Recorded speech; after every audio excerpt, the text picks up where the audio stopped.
El fin de semana comprendido entre el 26 al 28 de marzo del 2022, 87 salvadoreños fueron asesinados por las pandillas. Algunas investigaciones periodísticas atribuyeron dicha alza a la ineficacia del llamado Plan Control Territorial y a otras circunstancias oscuras. Para dar respuesta a este evento, el gobierno de El Salvador activó el artículo 29 de la Constitución de la República, el régimen de excepción, con la idea de dar una respuesta al incremento del accionar criminal de las pandillas.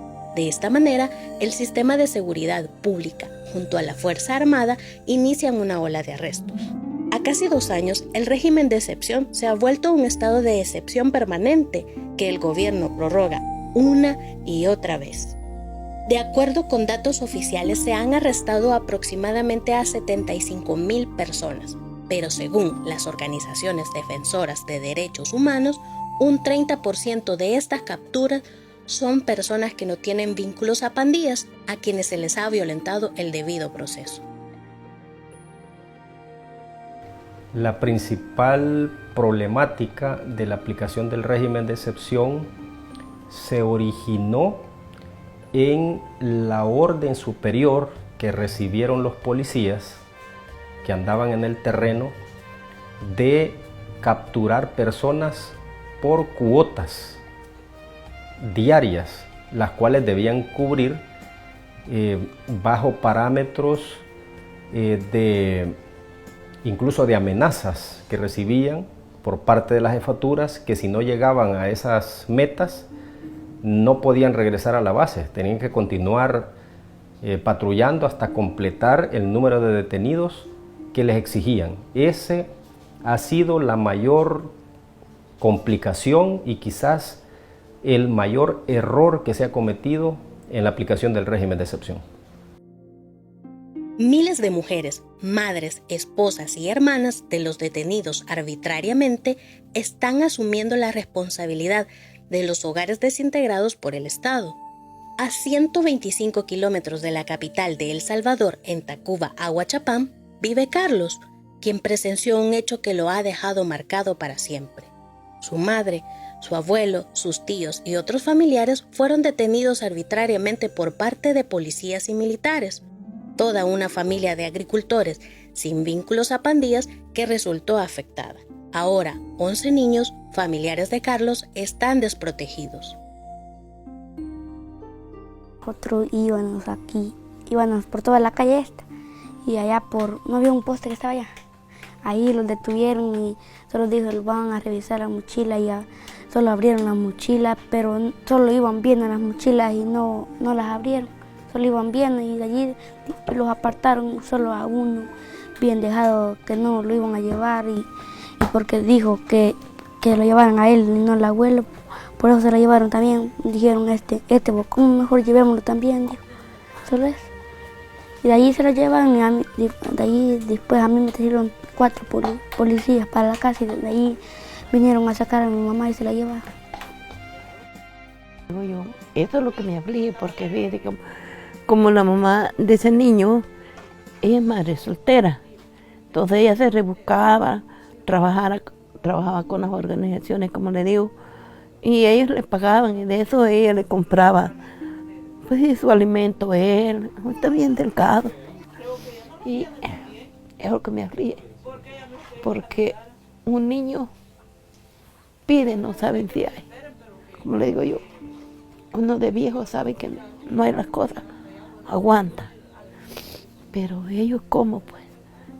Yo me siento mal cuando él me dice, mamá, regáleme una cobra, no tengo hijo. A 1 kilómetro de este lugar, en la cima de una montaña, nos encontramos a Josué de 4 años. Su padre Manuel fue detenido arbitrariamente junto a su hermano Kevin de 14 años.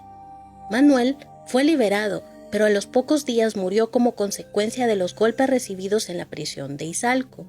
Manuel sostenía este hogar compuesto por 6 personas. Ahora, 4 niños quedaron en completo abandono. Por otra parte, su hijo Kevin aún guarda prisión. Fue un 21 de abril, como a las 8 de la mañana. Ellos aquí estaban y él El menor iba a preparar para ir a estudiar a mediodía y cuando venían ahí las personas y luego la esposa. Sí, él estaba estudiando, a 7º grado iba. Y el mayor también iba a trabajar a los cultivos y la esposaron y lo llevaron. Sí, el que falleció fue el yerno, entonces él salió, estuvo después de 6 meses que estuvo en Mariona. Pero como venía bien determinado para caminar, para trabajar, ya no pudo. Después nos quedamos pendientes con el nieto otra vez, que estaba en Hilo Vasco. Ahorita la han trasladado, que está en Aguachapán. En septiembre lo trajeron aquí a Aguachapán, ni nos dábamos cuenta. Como el caso de Josué, se conocen al menos 200 casos más de personas inocentes que perdieron la vida en los centros penitenciarios, específicamente los conocidos como Mariona, Izalco, Apanteos y Quesaltepeque, dejando luto y dolor a sus familias y huérfanos de padre y madre a cientos de niñas y niños que nunca más volverán a ver con vida a sus progenitores. Nos trasladamos hasta Ilopango. Ahí está Javier, de 3 años, quien desde hace 1 año y medio no ve a su madre, solo a través de una fotografía que su padre le ha colocado en la pared. Lucía fue detenida por la PNC, acusada injustamente por agrupaciones ilícitas, señalada por medio de una llamada anónima. Bueno, desde que inició la pesadilla de que detuvieron a mi esposa un viernes 26 de agosto, 7:30 de la noche del 2022, fue terrible para mí ver que esposaron a mi esposa, levantándola de la hamaca, dándole de mamar a mi hijo, que tenía 1 año, 1 mes. No les importó esposarla enfrente del niño por una llamada anónima, vivir con esta incertidumbre, no saber nada de ella, hasta la última fecha de marzo de este año, que un informe de medicina legal dio el grado de salud de ella, que estaba muy grave, ¿verdad? Y se hicieron recursos a la Corte Suprema y hasta la fecha todavía sigo con ese dolor, ¿verdad? Porque tratando de balancear mi presupuesto con leche, pámperes de mi hijo, pago de mi casa, la salud de mi madre, y tratando de ahorrar pues para también poderle poner sus alimentos a mi esposa. Una situación muy similar está viviendo la niña Josefina en Olocuilta, a quien le detuvieron a sus 2 hijas comerciantes en el centro de San Salvador. Ellas eran el principal soporte económico para la familia. Ahora toda la responsabilidad recae en doña Josefina de criar a sus nietas y además conseguir dinero para los paquetes que llevan al centro penal. De aquí hoy en mayo se llevaron a mis hijas en el mercado. Andaban haciendo recolección de las carretas, las llevaron. También no le han dicho nada. Estoy preocupada porque mi hija, la Verónica, no me ha agarrado los papeles en los juzgados. De ahí vinieron a la casa y se llevaron al nieto. Hoy, el 8 de agosto, se llevaron a la nuera de ella. Que nos hemos quedado con los niños aquí. Pero eso lo vamos sobreviviendo criando a los niños porque es lo único que nos queda. Pues vamos sobreviviendo a los niños, que sea con queso, tortilla, que a veces les demos huevitos picados, van comiendo y ahí vamos para... Y yo le digo a mis hijas, si van a crecer los niños, le digo, primero Dios, de ella salga y es otra cosa, le digo. Porque yo le digo a Dios que así como me las quitó, así me las devuelva. Por rato de angustia, pero yo le digo a Dios que me saque adelante, que me dé fortaleza para volverlo a ver.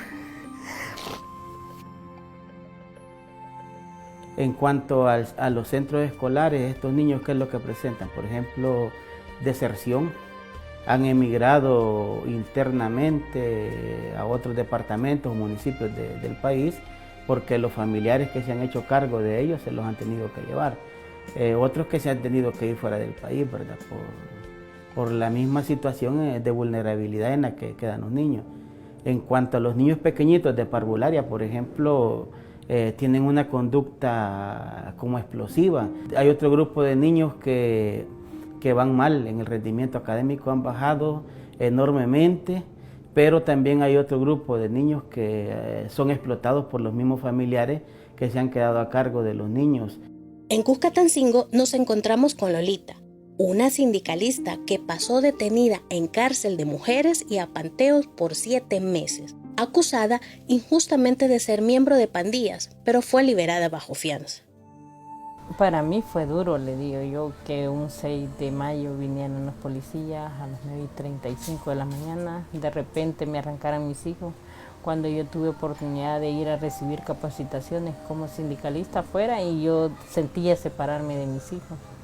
Fue quizás el golpe más fuerte que me pegó. De ahí cuando entré y me recibieron ellos, decirme el niño pequeño, me voy a portar bien, no quiero que se vaya de vacaciones otra vez. Porque así le había dicho a mi hija que yo andaba de vacaciones. Entonces mi mayor preocupación estando adentro los 7 meses era lo que yo tenía con mis hijos. Y por eso le dije yo a la procuradora que velara por ellos mientras yo salí, que yo pensaba que eran 72 horas. Por otra parte, para la protección de la niñez y adolescencia, el Estado salvadoreño ha implementado las leyes Nacer con Cariño y Crecer Juntos, pero ¿se estarían aplicando para la población afectada por las detenciones arbitrarias? Muchas madres conviven con sus hijos en precarias condiciones al interior de los centros penitenciarios. Al menos se conocen 2 casos de niños que fallecieron tras haber permanecido en esas condiciones presos con sus madres. Como Socorro Jurídico Humanitario hemos identificado graves violaciones a derechos de los niños y las niñas y adolescentes durante el régimen de excepción, específicamente en las leyes Nacer con Cariño y Crecer Juntos. En los centros penitenciarios no se nace con cariño, de hecho se nace para morir. Así tenemos 2 ejemplos, el caso de Carlitos y de Génesis, que fallecieron después de que sus cuadros se agudizaron por salud dentro de centros penales. Específicamente en la ley Crecer Juntos, establece en el 46 que los niños y niñas tienen derecho a crecer en familia. Y el 75 establece que si los niños, por alguna razón, tienen padres privados de libertad, el Estado debe garantizarles estar con ellos, verlos, pero esto no se cumple en el régimen de excepción. Muchos niños han quedado bajo el cuidado de vecinos porque ambos progenitores han sido detenidos. Para el Estado es un tema que no parece preocuparles. El dejar a la niñez desamparada es un tema sin interés. Hemos visto casos de niños que nacen en las prisiones. Esto implica que en el desarrollo del embarazo de la madre se dan una serie de situaciones que producen carencias de alimentación, insalubridad, situaciones que incluso hemos visto en las que está en riesgo la vida de la madre y la vida del niño, ¿verdad? Al final esto va a influir también en la nutrición, en la capacidad del niño de crecer, ¿verdad? Vamos a ver niños con bajo peso, con baja talla, con infecciones respiratorias, infecciones gastrointestinales, y esto nos va a predisponer a que la niñez se vea comprometida. Tal vez algunas personas podrían pensar que no es directamente proporcional el hecho de tener malnutrición y falta de educación con un desarrollo de la salud del adulto completa, pero estamos hablando de un régimen de excepción y unas situaciones que ya rondan los 2 años.